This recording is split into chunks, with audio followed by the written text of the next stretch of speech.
का केंद्र बन गया है पश्चिम बंगाल, जहां आने वाले दिनों में विधानसभा चुनाव होने हैं। गृह मंत्री अमित शाह वहां लगातार अपना कैंप कर रहे हैं, जा रहे हैं और एक बार फिर घुसपैठियों की चर्चा शुरू कर दी है। दूसरी ओर चुनाव आयोग किस तरीके से एसआईआर के जरिए क्या कुछ करना चाहता है, वो लगातार खबरों में वो बातें आ रही हैं, खुलासे हो रहे हैं। हालांकि चुनाव आयोग बैकफुट पर भी आया है। कई खुलासों के बाद उसको भी यह आभास हुआ है कि गलतियां उसकी जो हैं या जो कुछ वो करना चाहता है वो चीजें पकड़ में आ रही हैं, लेकिन अभी भी वहां पर इस तरह की गतिविधियां चल रही हैं, जारी हैं और चुनाव आयोग पर तमाम तरह की आशंकाएं जताई जा रही हैं कि वो सरकार से मिलकर पश्चिम बंगाल में भी मतदाता सूचियों में बड़े पैमाने पर हेरफेर कर रहा है। तृणमूल कांग्रेस के नेताओं ने सरकार पर भी और चुनाव आयोग पर भी निशाना साधा है, उसकी भी बात करेंगे। लेकिन तृणमूल कांग्रेस ने एक लंबा चौड़ा ट्वीट किया है कि क्या कुछ कर रही है वहां पर सरकार और क्या कुछ कर रहा है चुनाव आयोग, और दोनों किस तरीके से एक दूसरे की मिली भगत से पश्चिम बंगाल में गलत तरीके से सरकार बनाने की कोशिश में है। बिल्कुल उसी तरीके से जैसे बिहार में सरकार बनी है या फिर महाराष्ट्र में। यानी कुल मिलाकर इस मुद्दे पर चुनाव आयोग के साथ साथ सरकार फिर घिरी हुई है। सुप्रीम कोर्ट में अभी इस पर सुनवाई आनी है। पर जिस तरह से अमलेंदु जी लगातार ये चुनाव आयोग एसआईआर पर मतदाता सूची को लेकर जो खबरें आ रही हैं, लगातार दबाव की खबरें तो है ही, लेकिन मतदाता सूची में चुनाव आयोग अपनी तरफ से बिना स्थानीय अधिकारियों, बिना स्थानीय सरकारी कर्मचारियों के कैसे मतदाता सूची में लोगों के नाम हटा रहा है, इस बात का खुलासा हुआ। चुनाव आयोग ने संज्ञान भी लिया और बैकफुट पर उसको आना पड़ा। बावजूद इसके गृह मंत्री अमित शाह फिर घुसपैठियों की बात कर रहे हैं। तो ये क्या लग रहा है? मुझे लगता है कि सबसे पहले तो अमित शाह जी को अपना इम्यूनरेशन फॉर्म जो है वो भरना चाहिए जी। जहाँ से भी हो वहाँ से भर दें, तो पहले मालूम पड़े कि वो क्या हैं, भारत के नागरिक हैं कि नहीं हैं। क्योंकि लगातार बात करना घुसपैठिए, चुनाव आयोग भी बात करे घुसपैठियों की, मिले घुसपैठिया एक भी नहीं, तो ये तो बड़ा संकट का सवाल है। भाई जो कागज पूरे देश भर से मांगे जा रहे हैं वो अमित शाह जी से भी मांगे जाएं, मोदी जी से भी मांगे जाएं, उनके पास वो कागज है कि नहीं हो, ज्ञानेश कुमार जी से भी मांगे जाएं। ज्ञानेश कुमार जी के माता पिता का नाम 2003 की सूची में था कि नहीं था, एसआईआर जो कही जा रही 2003 की उसमें था कि नहीं था। विवेक जोशी जो हैं उनके माता पिता का नाम था कि नहीं था। सुखबीर सिंह संधू है, उनके माता पिता का उसमें नाम था कि नहीं था, ये बताया जाए। तो ये उनसे पूछा जाए। जन्म प्रमाण पत्र हैं उनके पास अपने की नहीं है। भाई आप लोग तो सरकारी नौकरियां कर चुके, तो आपके पास जन्म प्रमाण पत्र है कि नहीं, या बिना जन्म प्रमाण पत्र के ही भर्ती हो गए थे सरकारी नौकरियों में, ये भी मालूम पड़े। तो ये सारी चीज़ मालूम पड़े। लेकिन समीर जी, ये तो खैर एक व्यंग की बात हो गई। कुल मिलाकर जो चुनाव आयोग के जरिए गड़बड़ी करने की कोशिशें की जा रही हैं, जो कि आरोप है तृणमूल कांग्रेस का साफ तौर पे, तो ये एक बड़ा चिंता का विषय है। अमित शाह जी कुछ कहें, वो एक राजनेता हैं, एक राजनीतिक दल के प्रतिनिधि हैं, वो कुछ भी कह सकते हैं, कुछ भी कर सकते हैं, उनको छूट है। इसलिए छूट है कि वो राजनीतिक आरोप प्रत्यारोप की बात है, वो भी कह सकते हैं। ममता बनर्जी उन पर आरोप लगा सकती हैं, वो ममता बनर्जी पर आरोप लगा सकते हैं। लेकिन अगर चुनाव आयोग जो है एक संवैधानिक संस्था, वो राजनीतिक दलों के आरोप प्रत्यारोप में एक मोहरा बन जाए, तो ये बहुत ज़्यादा चिंता का विषय है। देखने में ये आ रहा है कि चुनाव आयोग भारतीय जनता पार्टी का मोहरा बनकर ही काम कर रहा है, जो विपक्ष के आरोप हैं, और उसको खुद साबित करते हुआ नजर आता है। आखिर क्या बात है कि जिसकी हम लोगों ने कल भी चर्चा की, परसों भी चर्चा की थी, कि सुप्रीम कोर्ट में जब कहा चुनाव आयोग ने कि उसका डीडुप्लीकेशन सॉफ्टवेयर में खामियां हैं और 2023 के बाद वो उसका इस्तेमाल नहीं कर रहा, और चुपचाप उसे 8 दिनों के बाद 12 राज्यों में जो एसआईआर चल रही थी उसमें उसको लागू कर दिया गया और उसमें और भी मॉडिफिकेशन कर दिए गए। तो क्यों आपने इसको सुप्रीम कोर्ट में मिथ्या वाचन किया, क्यों आपने वहाँ गलत बोला, झूठ बोला सुप्रीम कोर्ट में, और उसके बाद आपने इसको लागू कर दिया। बाद में आपने सुप्रीम को बताया भी नहीं कि हमने उसको लागू कर दिया है। आपने अपने मैनुअल का भी उसमें पालन नहीं किया कि मैनुअल आपका जो है वो क्या कहता है और किस तरीके से उसमें किया जाता है। तो ये आरोप प्रत्यारोप जो लग रहे हैं, ये इसमें चुनाव आयोग बना हुआ है। और जो अब जब आप पे आपत्तियां उठी, अखबारों में खबरें आई कि ये आपने कर दिया है, उसके बाद फिर आप तुरंत बैकफुट पे आ गए और फिर आपने जो नए नोटिस इशू होने थे उन पर आपने रोक भी लगा दी और सुनवाई पर आपने रोक लगा दी कि अब कोई नया नहीं जाएगा। और फिर आपको स्वीकार करना पड़ा कि आपके डीडुप्लीकेशन सॉफ्टवेयर जो है उसने गलतियां की हैं, जबरदस्ती नाम काट दिए, ये आपको कहना पड़ा। तो ये अब जब आपको ये मानना पड़ा तो इसका मतलब कि जो विपक्ष आरोप लगा रहा है उन आरोपों की सत्यता है, उनको आप स्वीकार कर रहे हैं। जी बिल्कुल स्वीकार कर रहे हैं। और इसको इन तमाम चीजों को लेकर तृणमूल कांग्रेस का एक प्रतिनिधिमंडल वहां पर राज्य निर्वाचन आयोग से मिला भी है और उसको एक मेमोरेंडम दिया है और तृणमूल कांग्रेस ने इसकी सूचना दी है। एक ट्वीट किया है लंबा चौड़ा, तृणमूल कांग्रेस का जो आधिकारिक हैंडल है उससे ट्वीट किया गया है और उसमें लिखा है, उस ट्वीट को भी हम लोग देखेंगे, जिसमें लिखा है कि सो कॉल्ड SIR एक्सरसाइज की आड़ में भारतीय जनता पार्टी की बी टीम इलेक्शन कमीशन ने बंगाल में डेमोक्रेसी पर चुपचाप हमला किया है। लाखों असली वोटर्स के नाम बिना किसी ट्रांसपेरेंसी, नोटिस या अकाउंटेबिलिटी के चुपचाप डिलीट कर दिए हैं। इस कॉन्स्टिट्यूशनल गलत काम का जवाब मांगने के लिए हमारा 5 सदस्यीय डेलीगेशन एक बार फिर chief electoral officer West Bengal के ऑफिस गया। हमारा स्टैंड साफ है और इस पर कोई समझौता नहीं हो सकता। लॉजिकल डिस्क्रिपेंसी के अजीब और मनमाने लेवल के तहत ब्रांड किए गए वोटर्स की पूरी लिस्ट तुरंत पब्लिश की जानी चाहिए, जिसमें असेंबली, कॉन्स्टिट्यूएंसी वाइज और कैटेगरी वाइज साफ साफ ब्रेकअप हो। इस कैटेगरी को बनाने के लिए इस्तेमाल किए गए क्राइटेरिया, मेथड और लीगल अथॉरिटी को बिना देर किए पब्लिक डोमेन में रखा जाना चाहिए। 85 साल से ज्यादा उम्र के सीनियर सिटीजन और दिव्यांग लोगों के लिए SIR के तहत सभी वेरिफिकेशन, सुनवाई और ऑथेंटिकेशन उनके घरों पर ही होनी चाहिए, न कि डराने और बाहर निकालने के लिए बनाई गई लाइनों में।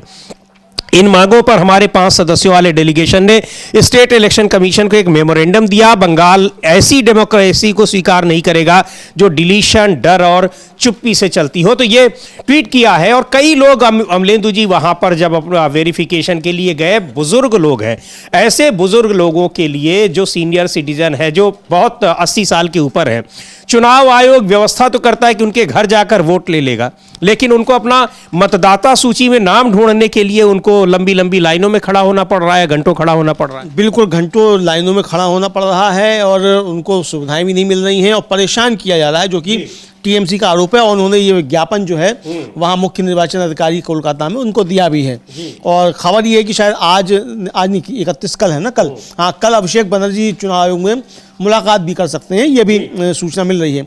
अभिषेक बनर्जी ने भी बहुत तगड़ा हमला बोला है, हालांकि वो बांग्ला में उनकी बात है तो उसका यहाँ सुनवाने का कोई मतलब नहीं है, लेकिन उन्होंने भी बहुत तगड़ा हमला इसको लेकर बोला है।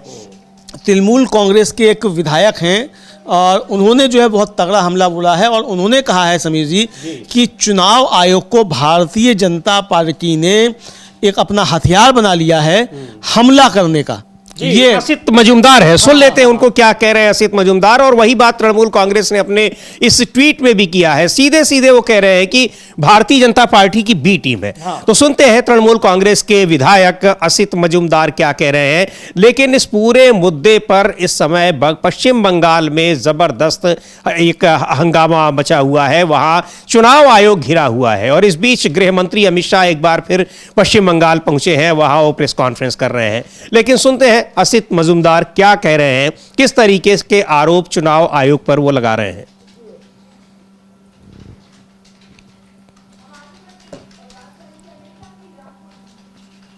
देखिए, वो जो लोगों का चाकरी गया है उसको साथ मेरा सांसद कल्याण बनर्जी है और कल्याण बनर्जी ये जिस लोगों को चाकरी चला गया उस लोगों को सबको लेके सवाल किया है और केस भी जीता है। तृणमूल कांग्रेस छोड़ के और कोई पार्टी उस लोगों को साथ नहीं है। वो बीजेपी वाला और CPM वाला वो चाहता है इस लोगों को नौकरी चला जाए, लेकिन तृणमूल कांग्रेस चाहता है जो लोग चाकरी में है उसको चाकरी रह जाए। वो जो सुमन विश्वास के बारे में आप बताता है, वो आदमी मेरा जो ख्याल है वो बांग्लादेशी है। वो इधर कैसे नौकरी मिला ये तदंत होने पड़ेगा। तो ये वह असित मजुमदार हैं, तृणमूल कांग्रेस के नेता विधायक हैं, और कह रहे हैं कि किस तरीके से चुनाव आयोग की वजह से वहां लोगों को परेशान होना पड़ रहा है। तृणमूल कांग्रेस ने भी इस तरह के तमाम बुजुर्गों से बात की है, लेकिन ये अब भले ही नियम कहा है कि अब आगे कोई नोटिस नहीं जाएगा अमलेंदु जी, लेकिन जिन लोगों को नोटिस गए 3-4 दिन वो लोग किस तरीके से परेशान रहे, लाइनों में लगे रहे, अफरा तफरी हर जगह मची रही, यानी पूरा आम जनता जो है वहां पर बिल्कुल परेशान दिखाई पड़ रही है, सब की कहीं किसी की नागरिकता न चली जाए। हाँ बिल्कुल इसी को दिखाई पड़ रही है। और तृणमूल कांग्रेस ने एक टीवी चैनल की एक वीडियो क्लिप जो है उसको पोस्ट करते हुए ये बताया है कि 96 साल के बुजुर्ग जो हैं, ये देखिए ये है वो, समझिए इसको आप बता भी सकते हैं, अंग्रेजी में ट्वीट किया है, हिंदी में बता सकते हैं। ये एक लिखा हुआ है उसमें उसका कि बुजुर्गों से बात करते हुए इसको टैग किया है तृणमूल कांग्रेस ने, और लिखा है कि भारतीय जनता पार्टी ने इलेक्शन कमीशन को क्रूरता का जरिया बना दिया है।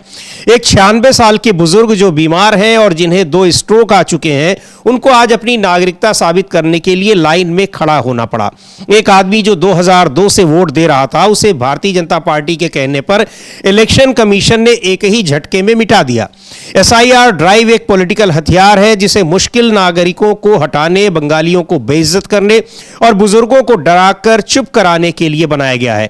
एक इलेक्शन कमीशन जो 96 साल के बुजुर्ग को परेशानी से नहीं बचा सकता, उसके पास कोई नैतिक अधिकार नहीं बचा है। जब संवैधानिक संस्थाएं रूलिंग पार्टी के सैनिक बन जाती हैं तो डेमोक्रेसी खत्म नहीं होती, बल्कि उसे जानबूझकर नुकसान पहुंचाया जाता है। तो ये चीज कहा है, और इस तरह के कई बुजुर्गों को देखा गया है। वहां से बहुत सारी तस्वीरें, बहुत सारे विजुअल्स आ रहे हैं जिनमें कैसे लोग वहां परेशान हो रहे हैं। हाँ बहुत विजुअल इस तरीके के आ रहे हैं, और तृणमूल कांग्रेस लगातार जो है वहाँ कर रही है इसको। और आज अधीर रंजन चौधरी जो कांग्रेस के नेता हैं, उन्होंने भी शायद आज प्रधानमंत्री से मुलाकात की है, और उन्होंने भी कहा है कि वहाँ बंगाल में जो किया जा रहा है SIR के नाम पे ये गलत है और लोगों को परेशान किया जा रहा है।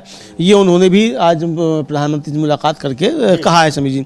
तो बंगाल में एक बड़ा मसला ये बनता चला जा रहा है। और इतवार को तृणमूल कांग्रेस का एक प्रतिनिधिमंडल मिला था चुनाव आयोग से जाकर, उसने आपत्तियां दर्ज कराई थी। उसके बाद फिर हम लोगों ने दिन में ब्रेकिंग किया था, बताया था कि किस तरीके से उसी डुप्लीकेशन सॉफ्टवेयर को लागू कर दिया गया, उससे कितना वहाँ गड़बड़ हो रही है। उसके बाद फिर चुनाव आयोग ने उसको वहाँ रोक लगाई कि आगे से कोई नया नोटिस इशू नहीं होगा, लेकिन जो जिनको हो चुके हैं नोटिस इशू, उनकी सुनवाई जारी रहेगी, ये उनकी तरफ से कहा गया। लेकिन ये स्वीकार किया कि ऐसे करीब 30-32 लाख लोगों को नोटिस जारी हुए हैं। 30-32 बड़ी संख्या है। लगभग 94 लाख लोगों को जो है नाम इस तरीके से जो है वो कटे हैं जो डुप्लीकेशन सॉफ्टवेयर की वजह से। और उनमें बहुत से लोग ऐसे हैं कि जिनका जो आपने ऑनलाइन जो जारी की उसमें नाम नहीं है, लेकिन जो हार्ड कॉपी थी उसमें नाम है उनका, उसमें नाम है, लेकिन आपने काट दिया ऑनलाइन के आधार पर उनका नाम। अब वो अब लेके अपना ढूंढता, जिसके पास है 2002 की सूची हार्ड कॉपी वो तो ठीक है, और जिसके पास नहीं वो क्या करेगा, उसको तो आपने काट दिया। बिल्कुल, कहाँ से लेके आएगा? 2002 की वो सूची आपके पास है, लेकिन आप उसे नहीं देंगे क्योंकि आपको नाम काटने, जितने आपकी आवश्यकता थी आपने उतने चढ़ा दिए।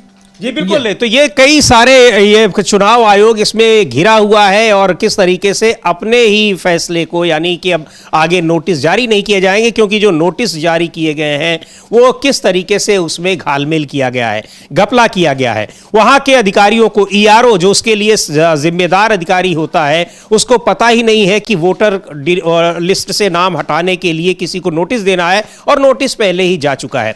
तो बहुत वहां पर जो अधिकारियों का संघ है उसने भी आपत्ति जताई है, और वहां निर्वाचन आयोग से मिला है, उसको लेकर पत्र दिया है। पर किस तरीके से चुनाव आयोग जो आरोप लग रहे हैं कि वो भारतीय जनता पार्टी के लिए काम कर रहा है, वो इन सारे उदाहरणों से बिल्कुल पुख्ता साबित होते हुए दिखाई पड़ते हैं।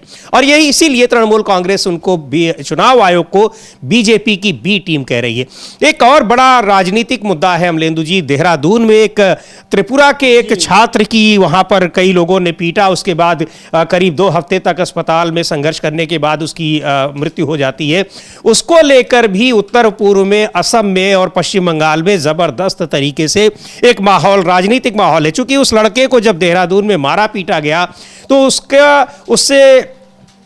उसको विदेशी बताकर और इसको लेकर काफी जो एक कह लीजिए कि उत्तर पूर्व के राज्य हैं, वहां के राज्यों के लोगों में जबरदस्त नाराजगी है। और चूंकि देहरादून उत्तराखंड भी बीजेपी शासित राज्य है, इसलिए भारतीय जनता पार्टी के प्रति नाराजगी वहां देखी जा रही है। हालांकि देहरादून के एसपी ने उस पर सफाई दी है और क्या कुछ कहा है उसको हम लोग सुनेंगे, लेकिन यह मामला भी राजनीतिक एक तूल पकड़ता जा रहा है। गौरव गोगोई ने भी इस पर अपनी टिप्पणी दी है, बड़ी नाराजगी जताई है और बहुत गुस्सा दिखाया है। कह रहे हैं कि पूरे उत्तर पूर्व में इस घटना को लेकर किस तरह की का गुस्सा है लोगों में। पर सुनते हैं पहले देहरादून के एसपी ने इस पूरी घटना पर क्या कुछ कहा है। छात्र की हत्या हुई है, अभी तक की जो जांच हुई है, क्या उसमें नस्ली टिप्पणी का कोई मामला सामने आया? हाँ, देखिए दिनांक 9 तारीख को इसमें एक सेलाकुई थाना क्षेत्र में एक शॉप के बाहर 6 जो युवक थे वो अपने किसी पार्टी के प्रयोजन से वहां इकट्ठा हुए थे और वहीं पर जो डिजीज जो है जो अपने ब्रदर के साथ वहां पर आवश्यक कामों के लिए वहां पर पहुंचे थे। और जो एक ग्रुप था वहां पर जो पहले से इकट्ठा था वहां पर इसमें 6 लोग थे, जिसमें एक जो है मणिपुर का निवासी था, साथ ही साथ इसमें एक नेपाली मूल का लड़का था, साथ ही एक यहाँ पर बोक्सा जनजाति से लड़का वो भी था और अन्य इसमें 3 लोग थे वहां पर मौजूद और आपस में वहां पर बातचीत कर रहे थे। इस बातचीत के दौरान हीट ऑफ द मोमेंट्स में वहां कुछ ऐसा हुआ घटित हुआ जिसके कारण जो हम हाथापाई मारपीट शुरू हो गई, जिसमें जो है इंजर्ड को काफी चोटें लगी थी, जिसका इलाज के दौरान दिनांक 26 तारीख को प्रातः डेथ हो गई थी।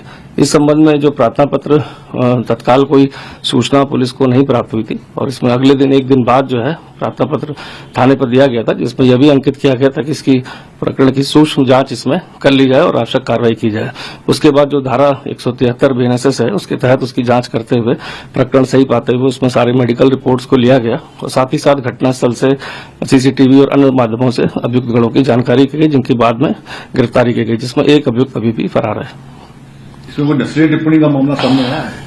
देखिए, जो अभी तक की इन्वेस्टिगेशन है चूंकि ओपन है और इसमें जो प्रत्यक्षदर्शी हैं या जो अक्यूज से जो इंट्रोगेशन की गई थी और जो अन्य लोगों से जानकारी गई, तो प्रथम दृष्टया इसमें ऐसी कोई बात प्रकाश में नहीं आई थी कि इसमें कोई नस्ली टिप्पणी लेकर कोई ऐसी घटना हुई है। बट सडन मोमेंट पर जो वहां पर क्लैश हुआ और जो वार्ता हुई वहां पर जो इस तरह से जो कंफ्यूजन हुआ उसके कारण जो है ये घटना पूरी कारित हुई है। लेकिन फिर भी इन्वेस्टिगेशन अभी ओपन है। इसमें जो भी साक्ष्य जिसके द्वारा प्रस्तुत किए जाएंगे या परिजन है या अन्य लोग हैं उसके हिसाब से इसमें इन्वेस्टिगेशन अभी भी आगे चल रही है। साथ ही साथ इसमें मैं स्पष्ट करना चाहूंगा कि इससे नस्ली टिप्पणी हो या कोई धर्म, जाति, लिंग या प्लेस ऑफ बर्थ या किसी के रेजिडेंस के आधार पर कोई भी अगर घटना ऐसी कारित करता है, सभी की भर्त्सना भी की जा रही है और साथ ही साथ ये भी इंश्योर किया जाएगा कि भविष्य में इस तरह की वारदातें ना हो। इनकी सेफ्टी सिक्योरिटी जो भी स्टूडेंट्स यहाँ पर अध्ययनरत हैं, चाहे वो नॉर्थ ईस्ट से हों चाहे वो अन्य प्रांतों से, उनकी सिक्योरिटी सेफ्टी के लिए कॉन्फिडेंस बिल्डिंग मेजर्स को भी स्टार्ट किया गया है। कप्तान साहब, जो इसके परिजन हैं छात्र के, उसके फादर और स्टूडेंट्स यूनियन है जो चकमा, उन्होंने एलिगेशन लगाया कि पुलिस ने एफआईआर करने में देरी की और आरोपियों को बचाने का प्रयास किया। देखिए, ये एलिगेशंस चूंकि जो घटनाक्रम हुआ मैं अभी इसको रिफ्यूज करता हूं, चूंकि घटना की शिकायत ही 24 घंटे बाद जो है थाने पर दी गई थी और जो इसमें एफआईआर या कंप्लेंट्स आई थी उसमें अज्ञात अभियुक्त गणों के बारे में लिखा गया था। तो जब अभियुक्त के बारे में जानकारी भी नहीं थी उस समय पुलिस को कि क्या घटनाक्रम टोटली हुआ है, क्या वहां इंसिडेंट हुआ है और कौन लोग इसमें शामिल हैं, तो उनको बचाने का प्रयास नहीं होता। लेकिन जैसे ही ये चीज जांच के बाद स्पष्ट हुई है कि घटनाक्रम इस तरह से हुआ है और मेडिकल रिपोर्ट्स को लेने के बाद उसमें अटेम्प्ट टू मर्डर की धारा इंक्रीज गई और सभी अभियुक्तों को जो यहाँ प्रेजेंट थे उनको चिन्हित करके उनको अरेस्ट कर लिया गया। चूंकि इसमें एक अभियुक्त नेपाल ओरिजिन का था, वो पहले ही वहां से निकल गया था, जिसकी तलाश में हमारी टीमें लगी हुई है। एक आखिरी क्वेश्चन ये कि तो ये किस तरीके से वहां पर क्या कुछ हुआ वो बता रहे हैं देहरादून के एसपी। लेकिन वहां जो एंजल चकमा नाम के उस छात्र की जान गई है, उसको उनके परिजनों का आरोप है कि पुलिस ने कोई मदद नहीं की। काफी देर के बाद वहां पर एफआईआर दर्ज हुई और जो वहां जिस तरीके से पहचान पूछकर उसको मारा पीटा गया, विदेशी बताया गया, उस पर कोई संज्ञान शुरुआत में नहीं लिया। हालांकि उस बात से इनकार कर रहे हैं एसपी देहरादून के, लेकिन ये चीजें सामने आई हैं और इसको लेकर पूरे उत्तर पूर्व के राज्यों में जबरदस्त नाराजगी है। अमलेंदु जी, बिल्कुल पूरे उत्तर पूर्व के राज्यों में जबरदस्त नाराजगी है और समीर जी, भारतीय जनता पार्टी इस मसले पर बुरी तरीके से घिरी हुई है। विपक्ष तो आरोप लगा रहा है कि नरेंद्र मोदी और बीजेपी ने जो नफरत का एजेंडा तैयार किया है उसके दुष्परिणाम अब इस तरीके से सामने आने लगे हैं। पहले मुसलमान और दलित निशाने पर होते थे, अब हिंदू निशाने पर आने लगे हैं और ये बीजेपी के निशाने पर आ रहा है। तो ये साफ तौर पर आरोप लगाया जा रहा है। कांग्रेस ने आज एक AI जनरेटेड वीडियो भी जारी किया है कि नरेंद्र मोदी का क्या नफरती एजेंडा, उसको भी हम लोग देखेंगे वो वीडियो क्या है। गौरव गोगोई ने इसको लेकर कल तीखा हमला बोला था, कहा था कि मैं उत्तर पूर्व का हूँ लेकिन मैं चाइनीज नहीं हूँ, मैं भारतीय हूँ। बहुत लंबी चौड़ी में बात की थी और बहुत व्यथा के साथ जो था वो गौरव गोगोई कहते सुने गए थे। ताज्जुब की बात यह है कि किरण रिजिजू जो खुद नॉर्थ ईस्ट से आते हैं और उनको नॉर्थ ईस्ट में जाकर जवाब देना पड़ेगा कि नरेंद्र मोदी की और भारतीय जनता पार्टी की जो विभाजनकारी राजनीति है उसके निशाने पर अब नॉर्थ ईस्ट के लोग जो वो किस तरीके से आ रहे हैं, तो वो किरण रिजिजू भी इसको लेकर बोले हैं। उन्होंने भी अपनी आपत्ति दर्ज कराई है। ये बहुत महत्वपूर्ण है समीर जी। जी बिल्कुल, किरण रिजिजू को भी हम लोग सुन सकते हैं। बिल्कुल सुनते हैं पहले तरुण गोगोई को क्या कह रहे हैं और किस तरीके से उत्तर पूर्व के राज्यों में, माफ कीजिएगा गौरव गोगोई को, इसको लेकर किस तरीके से वहां पर नाराजगी है और वहां किस तरह से इस घटना को लेकर बीजेपी के खिलाफ भी नाराजगी है। चूंकि देहरादून में यह घटना घटी है और वहां पुलिस ने वहां कार्रवाई नहीं की, काफी देर बाद कार्रवाई की, यह आरोप लग रहे हैं। और वो जो छात्र है वो वहां पर उत्तराखंड में देहरादून में इस समय बीजेपी की सरकार है, इसलिए बीजेपी पर यह नाराजगी उतारी जा रही है। सुन लेते हैं पहले गौरव गोगोई को। I am an Indian. I am not Chinese. The people of Northeast are Indians. The people of Northeast are not Chinese. अफसोस की बात है कि यही शब्द 9 दिसंबर को त्रिपुरा के 24 साल के युवक एंजल चकमा को देहरादून में कहना पड़ा, जब एक साधारण दिन के जैसे वो और उसका भाई बाजार से कुछ खरीदकर वापस आ रहे थे और जो काफी लोगों के साथ हुआ है और शायद अंजल चकमा के साथ भी कई बार हुआ कि बाजार में किसी ने उसको छेड़ा और उसको चीनी बुलाया। पहले के जैसे शायद अंजल चकमा वहां से निकल सकता था, चुपचाप वो अपमानजनक अभद्र शब्द सुनकर वो अपने दर्द को निगलकर वहां से निकल सकता था और शायद अगर वो करता तो आज भी जीवित होता। लेकिन उस दिन उससे और सहा नहीं गया। उस दिन सहनशीलता का बाड़ फूट गया और उसने वापस मुड़कर कहा कि मैं भारतीय हूं, मैं चीनी नहीं हूं, मैं भारतीय होने का क्या प्रमाण दूं। और जब उसने अपने पैरों पर खड़े होकर उन लोगों से आंख मिलाकर उनके शब्दों का उत्तर दिया,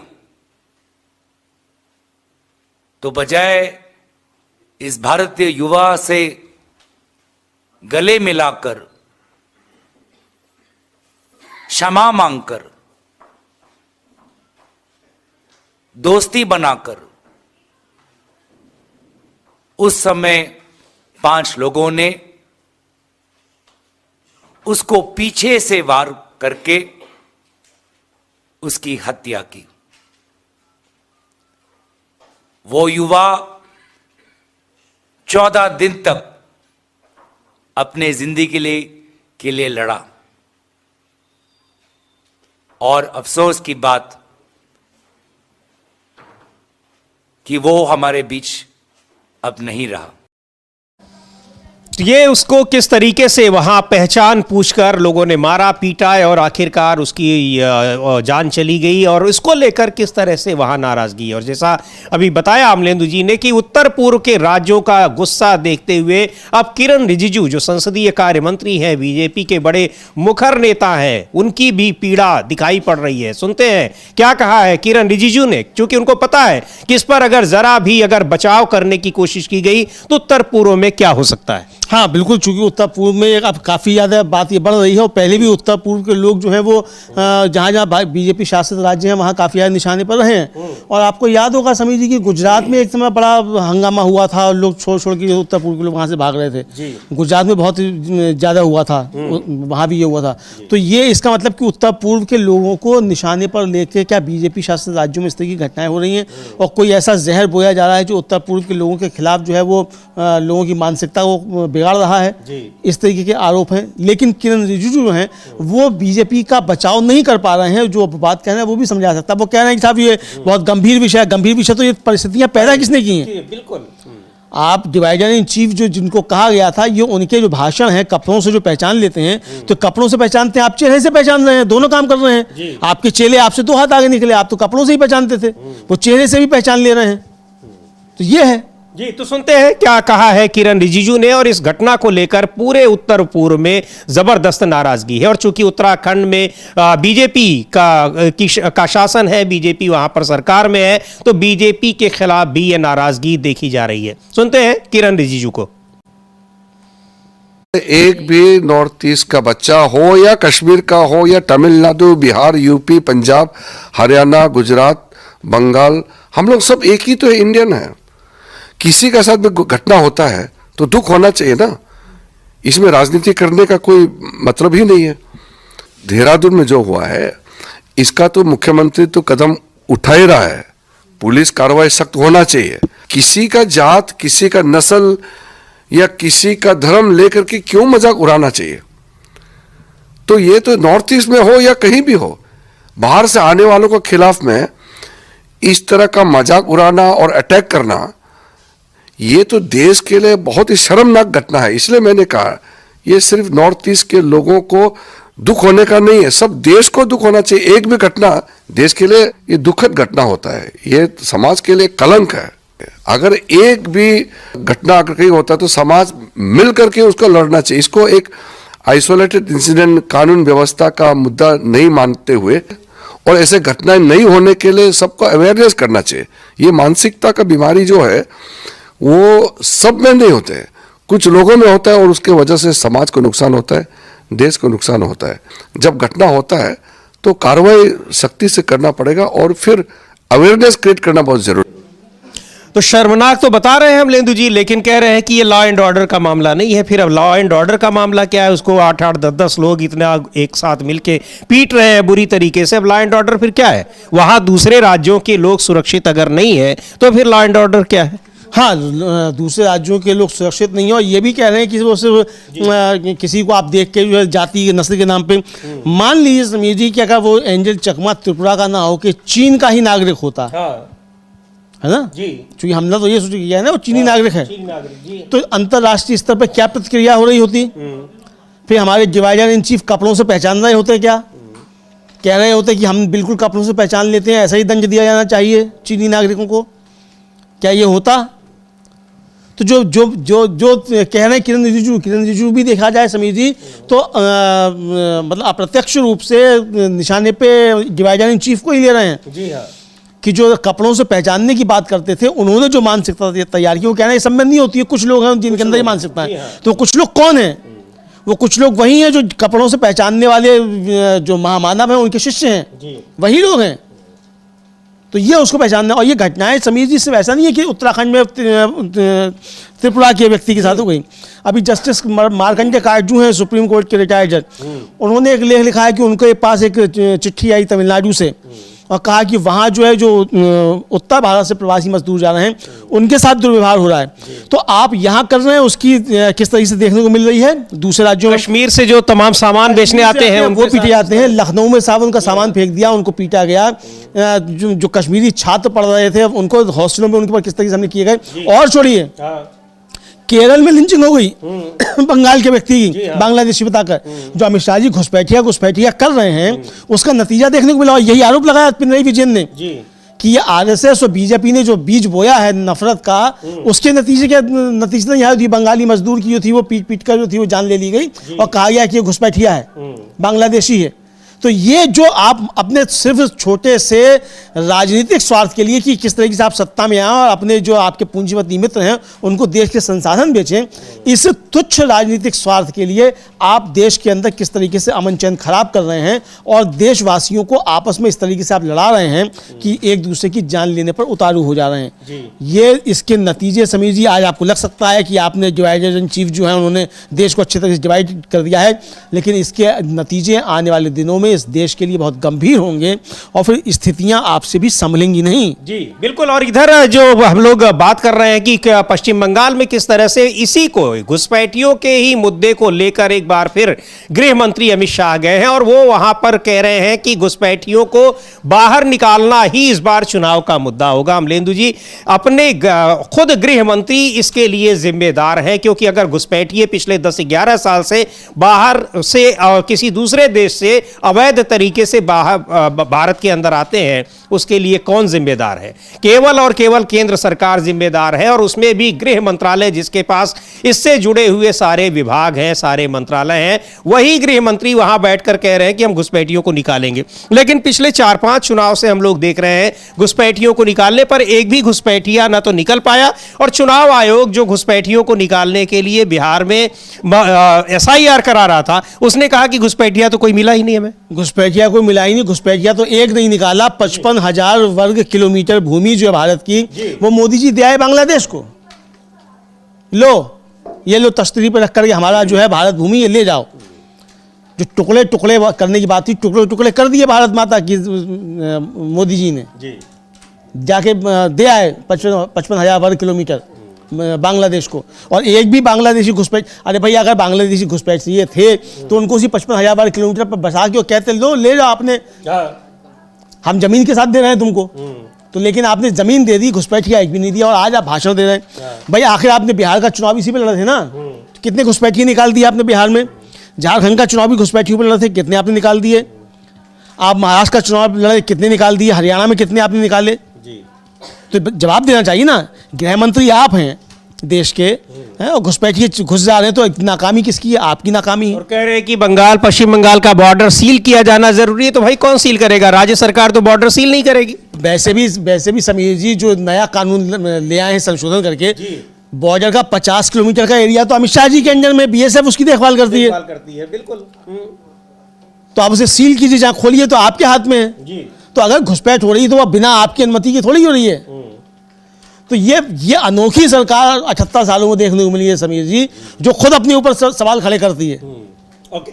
और उसी पर वो वोट भी मांगती है। वोट भी मांगती है, कहती है कि देखो हम कितने नालायक हैं, कितने नाकारा हैं, हमको वोट दो हमारी इस नालायकी के लिए।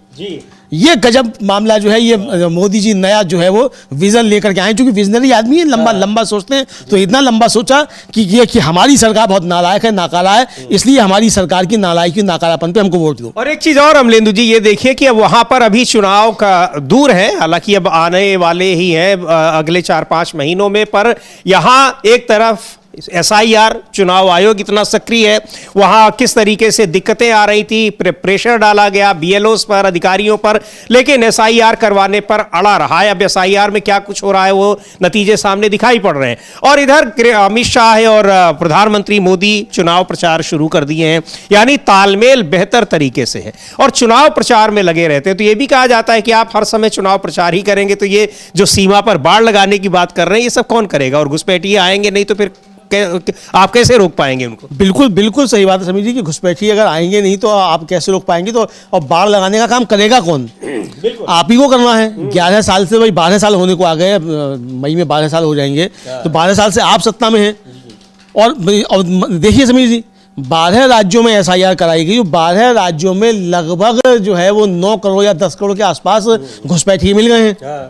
भाई जिनके नाम कटे उसमें घुसपैठिए हैं, जो आपके मुताबिक, हम नहीं कह रहे हैं ये बात, ये आप कह रहे हैं कि घुसपैठियों के लिए जो है बाहर निकाल के करेंगे और एसआईआर हो रहा है। तो 8-9 करोड़ को निकाल के कहाँ बाहर करेंगे? नहीं, सवाल ये कि इन घुसपैठियों से ही तो आपकी सरकार बनी है। ये भी सही है। इन 8-9 करोड़ से तो वोट लेगी आपकी सरकार बनी। आपने वोट ले लिया, घुसपैठिया घोषित कर दिया, और हिंदू हैं इनमें अधिकांश जी। तो हिंदुओं को जब आप घुसपैठिया घोषित करने पे तुल गए, तो ये सवाल उठ रहे हैं, विपक्ष पूछ रहा है ये सवाल। जी बिल्कुल, ये सवाल उठ रहे हैं। और किस तरीके से वहां चुनाव प्रचार शुरू कर दिया है, एक तरीके से गृह मंत्री अमित शाह ने बाकायदा वहां आज उन्होंने प्रेस कॉन्फ्रेंस की और कह रहे हैं कि कैसे यहां सबसे बड़ा जो चुनावी मुद्दा होगा घुसपैठिया। इससे पहले बिहार में भी सबसे बड़ा चुनावी मुद्दा था, उससे पहले झारखंड में भी। और चुनाव आयोग ने जो एसआईआर कराई, तो चुनाव आयोग ने भी यही कहा था कि बहुत बड़ी वजह इसके पीछे यही है कि दूसरे देशों से तमाम लोग अवैध तरीके से आ गए हैं और मतदाता सूची में उन्होंने नाम दर्ज करा लिया है। लेकिन जब बिहार में मतदाता सूची आई एसआईआर के बाद, तो उसमें कोई विदेशी नागरिक नहीं मिला और ना ही कोई घुसपैठिया मिला। आखिर किसके लिए ये किया गया था? तो क्या जिन लोगों के नाम उस सूची में थे उन्हीं लोगों को हटाने के लिए ये साजिश की गई थी? और अब पश्चिम बंगाल में भी वही चीज सामने आ रही है कि किस तरीके से यहाँ नाम हटाए जा रहे हैं। और अभी तो ये भी कहा जा रहा है कि अभी तो ये सिर्फ नाम हटाने की प्रक्रिया है, जिसको लेकर सवाल उठ रहे हैं। अभी तो नाम जोड़े भी जाएंगे अमलेंदु जी। हाँ, अभी नाम जोड़े भी जाएंगे समीर जी, और जो नाम जोड़े जाएंगे वो नाम जो है वो किसके जोड़े जाएंगे ये देखा जा सकता है। बिहार में भी समीर जी जिस तरीके से नाम जोड़े गए, और सुप्रीम कोर्ट पूछता रह गया, भाई जिनके नाम जोड़े हैं वो तो बताओ किसके नाम जोड़े हैं और किस आधार पर जोड़े हैं, उनका फॉर्म कहाँ है, वो अभी तक मालूम नहीं पड़ा। वहाँ लाखों नाम जो थे वो जोड़ दिए गए। अधीर रंजन चौधरी जब प्रधानमंत्री से मिलकर आए हैं, उन्होंने भी समीर जी बाहर आकर मीडिया से बातचीत की है, और ये भी उन्होंने भी कहा है कि हमने प्रधानमंत्री से बात की कि जो माइग्रेंट्स हैं उनके खिलाफ जो देश भर में जिस तरह की हिंसा की घटनाएं हो रही हैं, इसको रोका जाए, और जो चाहे वो किसी धर्म के आधार पर हो या किसी आधार पर हो, चाहे नस्ल या जाति के आधार पर, उसको रोका जाए। हम लोग सुन भी सकते हैं कि अधीर रंजन चौधरी ने प्रधानमंत्री से मिलकर आने के बाद मीडिया से बातचीत की, तो क्या कहा है अधीर रंजन चौधरी ने? जी बिल्कुल, प्रधानमंत्री से मिलकर आए हैं, उन्होंने कहा है कि किस तरीके से जो उत्तर पूर्व के लोग हैं या और भी जगहों के दूसरे राज्यों में उनके साथ जो हिंसक वारदातें हो रही हैं। तो ये जो एंजल चकमा का मामला है, यानी ये पूरे उत्तर पूर्व में अमलेंदु जी बहुत बड़ा मुद्दा है। लेकिन ये भी देखने में आ रहा है कि गृह मंत्री अमित शाह ने उस पर एक भी शब्द वहां पर कुछ नहीं कहा है जब उन्होंने पश्चिम बंगाल में गए हैं और प्रेस कॉन्फ्रेंस की है। कुछ नहीं कहा है। हेमंता बिस्व शर्मा ने नहीं कहा है, माणिक साहा ने नहीं कहा है, बिप्लब देव ने नहीं कहा है, हमने तो नहीं देखा कम से कम। जी। कहीं छपा हो, वहां छप गया हो उत्तर पूर्व, तो पता नहीं। किरण रिजिजू से सवाल पूछा गया तो कह रहे हैं कि हाँ बहुत शर्मनाक है, लेकिन कलंक है, लेकिन ये लॉ एंड ऑर्डर नहीं है। लॉ एंड ऑर्डर नहीं है, कलंक है लेकिन लॉ एंड ऑर्डर नहीं है। तो कलंक है तो किसकी जिम्मेदारी है? इस कलंक को तैयार करने वाले कौन लोग हैं? वही डिवाइडर इन चीफ जो कपड़ों से पहचान लेते हैं। जी, तो सुनते हैं अधीर रंजन चौधरी क्या कह रहे हैं। प्रधानमंत्री से क्या कुछ कहा उन्होंने, क्या उनकी बातचीत हुई, सुनते हैं उन्हीं से। All the state government across in our country, they should be sensitized on this issue. They should be sensitized for the poor plight of migrants, and all should try to address this issue, because in Bengal it has become a burning issue right now. Any assurance given by the Prime Minister? Yes, as usual, I have flagged his attention, and he told me yes, I will be looking after it. But Home Minister himself is saying that there are so many infiltrators. So that is different. Infiltrators is different. Migrant labor is different. It is the duty of Home Ministry to find out the infiltrators and send back to their destination. Who has prevented them? For years we are been told that infiltrators have, captured Indian various parts of India, etc., etc. Crores of infiltrators have been invading the country. But where are those infiltrators? तो अधीर रंजन चौधरी ने प्रधानमंत्री को letter लिखकर शिकायत की है और वही कह रहे हैं कि यहाँ जो प्रवासी मजदूरों के खिलाफ हिंसा हो रही है इस पर चिंता जताते हुए उन्होंने पत्र लिखा है। हाँ, उन्होंने पत्र लिखा और कहा है कि हमारे देश की सभी राज्य सरकारों को प्रवासियों की बुरी हालत के बारे में पता होना चाहिए। बंगाल में ये अभी एक बड़ा मुद्दा बन गया, मैंने उनका ध्यान इस ओर दिलाया और उन्होंने मुझसे कहा कि हाँ मैं ऐसे देखूंगा। मुझे नहीं पता कि बीजेपी मतुआ समुदाय को घुसपैठिया मानती है कि नहीं, लेकिन बांग्लादेश में उन्हें कई तरह के धार्मिक अत्याचारों का सामना करना पड़ा है और उन्हें पलायन करने के लिए मजबूर किया गया है। इतने सालों में उन्होंने बीजेपी या टीएमसी को वोट दिया है, लेकिन एसआईआर के बाद उनके नाम हटाए जा सकते हैं। वे डर में जी रहे हैं। सरकार की जिम्मेदारी है कि वह इस पर ध्यान दे, क्योंकि ये सभी सताए गए बांग्लादेशी दलित और हिंदू समुदायों से हैं। ये उनका साफ तौर पर कहना है। और बिल्कुल समीर जी, मुझे ध्यान पड़ता है कि टीएमसी के ही किसी नेता ने बहुत तगड़ा कटाक्ष किया था कि सबसे बड़ा घुसपैठिया जो उसको तो मोदी जी ने अपनी मंत्रिमंडल में बनाया हुआ है, और शायद शांतनु ठाकुर की तरफ उनका इशारा होगा, चूंकि वो गुरुचांद ठाकुर जिस फैमिली से वो आते हैं वो सब बांग्लादेश से यहाँ आए थे। तो ये समझा जा सकता है कि साहब उनकी तरफ शायद इशारा होगा। मुझे ध्यान पड़ रहा है कि इस तरीके का किसी ने वक्तव्य दिया था। तो ये, लेकिन ये सही है कि मतुआ समुदाय जो पश्चिम बंगाल का है वो बीजेपी का कोर वोटर है। और इस एसआईआर में क्या जो नाम काटे गए हैं उसी के, चूंकि ये खबर ही आई थी कि जो मोस्टली नाम कटे हैं एसआईआर में, ये एक खबर थी कि उसमें दास और सिंह सरनेम वाले ज्यादा हैं। तो ये दास और सिंह वाले जो हैं, ये इसका मतलब कि मतुआ समुदाय के नाम कटे हैं, इसका मतलब तो यही समझा जाता है। तो ये चिंता जो जता रहे हैं, ये भी कह रहे हैं अधीर रंजन चौधरी की ये मतदाता जो है, मतलब ये मतुआ समुदाय जो है ये बीजेपी और टीएमसी का मतदाता रहा है। बीजेपी में जाने से पहले ये टीएमसी का ही मतदाता हुआ करता था, ये भी बात सही है। और लेकिन अब जो है ये बीजेपी का मतदाता है ये वर्ग। अब इस चुनाव में क्या होगा ये देखा जाएगा, जब नाम कटेंगे और जब बांग्लादेशी बताया जाएगा और घुसपैठिया बताया जाएगा तब क्या होगा वो अलग बात है, लेकिन अभी तक ये सामने आ रहा है। जी बिल्कुल। तो यहाँ जो तमाम मुद्दों पर उन्होंने प्रधानमंत्री को पत्र लिखा अधीर रंजन चौधरी ने, लेकिन जिस तरीके से पश्चिम बंगाल में एसआईआर और घुसपैठिया, ये एसआईआर में खामियां, ये तृणमूल कांग्रेस का ये मुद्दा है और उधर घुसपैठियों को बाहर करना है, ये भारतीय जनता पार्टी का मुद्दा बना हुआ है। इन मुद्दों के बीच गृह मंत्री अमित शाह तो आज घोषणा भी कर दी है किसी मुद्दे पर चुनाव लड़ा जाएगा, और ये भी उन्होंने घोषणा कर दी कि भारतीय जनता पार्टी इस बार सरकार बनाएगी। हालांकि उन्होंने पिछली बार भी घोषणा कर दी थी कि 200 से ज्यादा सीट लाएगी, आई शायद 77 सीटें ही थी, लेकिन फिर से उन्होंने घोषणा कर दी है कि बीजेपी वहां पर सरकार बनाएगी। अब कैसे बनाएगी ये घोषणा कर देते हैं, कई राज्यों में घोषणा कर देते हैं, सरकार बन जाती है, जितनी सीटें कहते हैं उतनी सीटें आ जाती हैं। अब यही सवाल पूछा जाता है चुनाव आयोग से कि आखिर ये किस तरह का कोइंसिडेंस है। हाँ बिल्कुल, ये चुनाव आयोग से सवाल पूछा जाता है कि ऐसा कैसा है कि अमित शाह जी कहते हैं कि बिहार में जो है बीजेपी 165 सीटें जीतेगी और एनडीए 200 से ऊपर जीत जाता है। तो ऐसा कौन सा प्रजातांत्रिक नुस्खा है जो अमित शाह जी को मालूम है और चुनाव आयोग उसको सही कर देता है? तो ये सवाल विपक्ष पूछ रहा है कि आप हरियाणा में कहते हैं कि इतनी सीटें जीतेंगे उतनी आप जीत जाते हैं, महाराष्ट्र में आप कहते हैं उतनी जीत जाते हैं। भैया आखिर ऐसा कौन सा आपके पास कंपास है जिससे आप नाप लेते हैं पहले से ही कि लोकसभा चुनाव में आप हार जाएंगे और विधानसभा चुनाव में आप जो उससे जीत जाएंगे, हवा एकदम पलट जाएगी? क्या आखिर आप 3 महीने में कर देते हैं ऐसा? बिल्कुल। तो और इसको लेकर ये जो वहां पर एंजल चकमा को मारा गया और देहरादून में, उसको लेकर उत्तर पूर्व में नाराजगी है, बीजेपी के खिलाफ नाराजगी है चूंकि बीजेपी शासित राज्य है।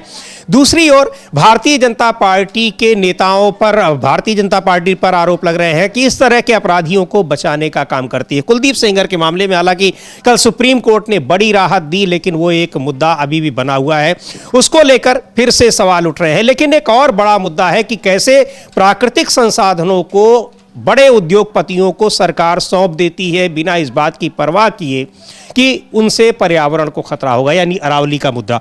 इसको लेकर दीपेंद्र हुड्डा ने, जब सुप्रीम कोर्ट ने कल अपने ही फैसले पर रोक लगाई, उन्होंने एक प्रेस कॉन्फ्रेंस की और उसको लेकर बातें कही कि कैसे सरकार एक षड्यंत्र रच रही थी कि अरावली को ही खत्म कर दिया जाए और खनन के जरिए उसमें जो प्राकृतिक संसाधन है उसको निकाल लिया जाए। सुनते हैं क्या कहा दीपेंद्र हुड्डा ने।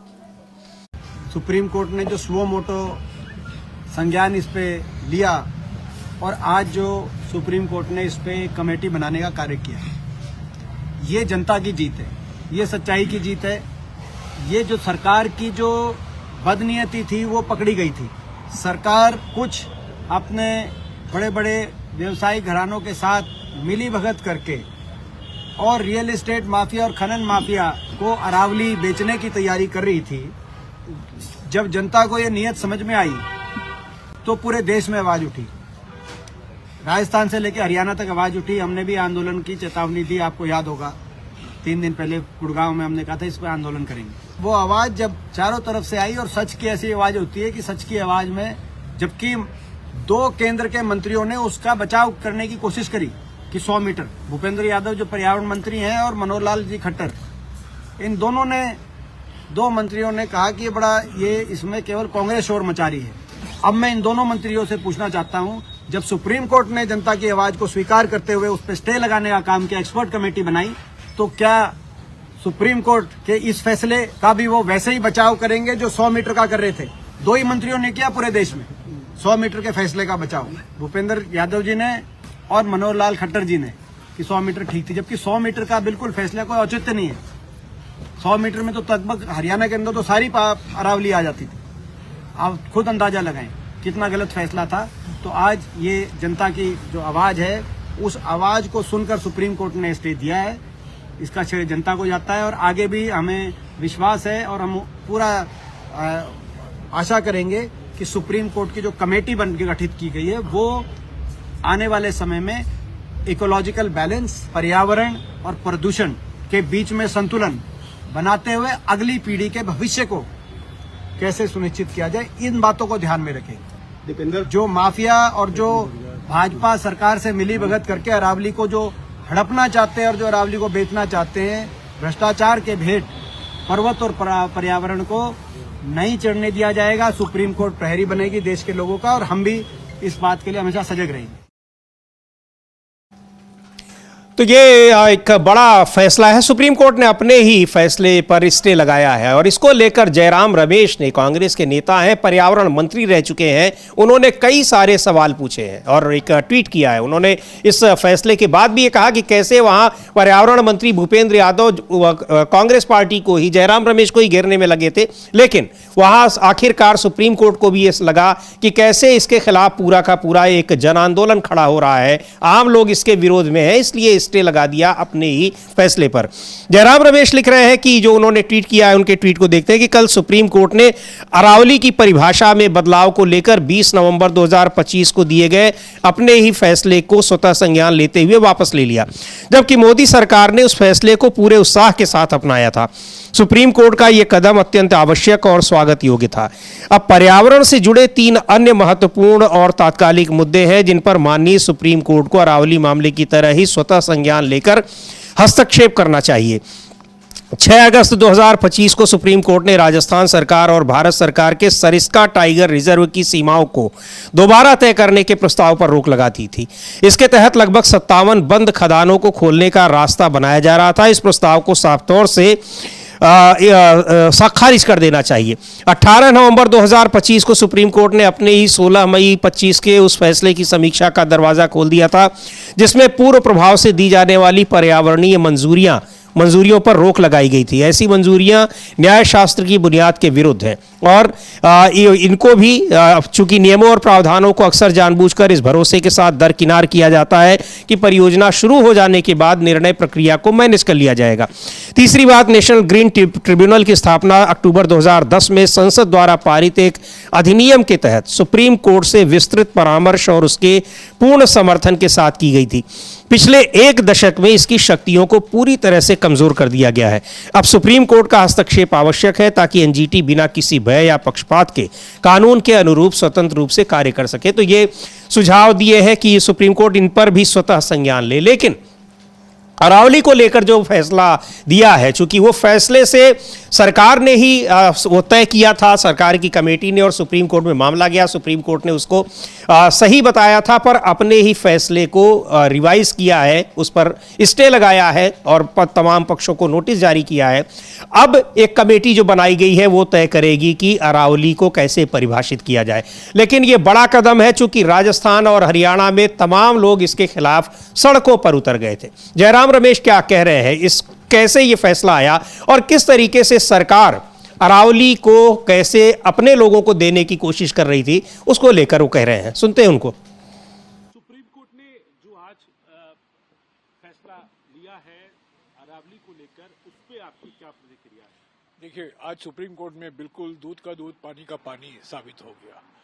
कुछ दिनों से पर्यावरण मंत्री भूपेंद्र यादव जी मुझ पर आरोप लगा रहे थे कि कांग्रेस पार्टी और खास तौर से अशोक गहलोत जी और मैं अरावली को लेकर राजनीति कर रहे हैं। आज सुप्रीम कोर्ट ने क्या कहा है कि ये जो परिभाषा मोदी सरकार लगी हुई थी अरावली पर्वत और पर्वतमाला की परिभाषा बदलने में, कि ये कहने के लिए कि सिर्फ 100 मीटर की ऊंचाई के ऊपर पर्वतमाला माना जाएगा और जो छोटे छोटे पहाड़े हैं, छोटे छोटे टीला होता है, टेकरियां होती हैं, जो छोटे पहाड़ होते हैं, उसको अरावली की परिभाषा में नहीं शामिल किया जाएगा।